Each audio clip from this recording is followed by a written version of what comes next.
Joining me now to discuss these economic warning signs is Michael Klein. He's a professor of international economic affairs at the Fletcher School at Tufts University and the executive editor of ECONOFACTOG. Thanks so much for joining us today, Professor.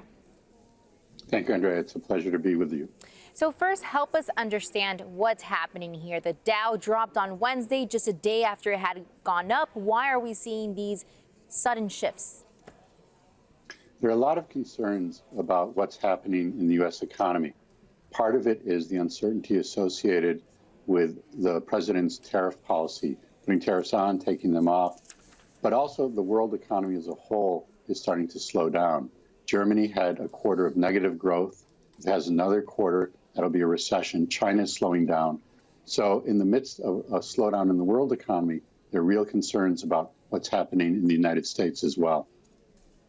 We've been hearing a lot about the inverted yield curve. We actually just saw it mentioned in a previous report. Can you help us better understand what that stands for? Because for some, it may be a little complex. Well, it's complex for a lot of people. And what has happened in the past is when the 10-year Treasury bond rate is below the 2-year Treasury bond rate, called an inverted yield curve, some people think of that as a harbinger of a recession. Now, that by itself probably wouldn't be a good harbinger all on its own. But there are a lot of other things going on as well. As you mentioned, the Dow dropped 800 points, and we see other signals that things are slowing down too. The problem with the yield curve is that it can be anywhere from 10 months to more than 2 years between the time it inverts and the time the recession comes about. So it's not a very precise indicator. It's not as if this shows that it'll happen next month. We have heard President Trump direct a lot of blame towards the Federal Reserve Chairman Jerome Powell, whom he appointed himself, bashing him for not cutting interest rates fast enough. So is there any truth to this? Not really. I mean, it's always difficult at a time like this to be seen as a steward of an economy that's starting to do poorly. So the president is probably trying to figure out what's going on and to assign blame. But the Federal Reserve has just lowered interest rates, and interest rates are at a historically low level.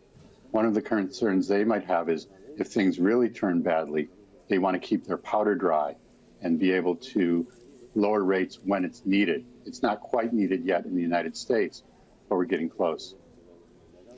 Can a possible recession affect President Trump's re-election efforts? Because time and time again, he keeps touting a strong economy as part of his campaign.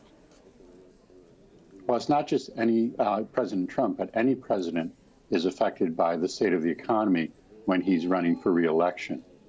The president has made certain promises about what he would bring to the economy. A lot of these have not been realized, the resurgence of manufacturing and so on. So he is vulnerable in this way.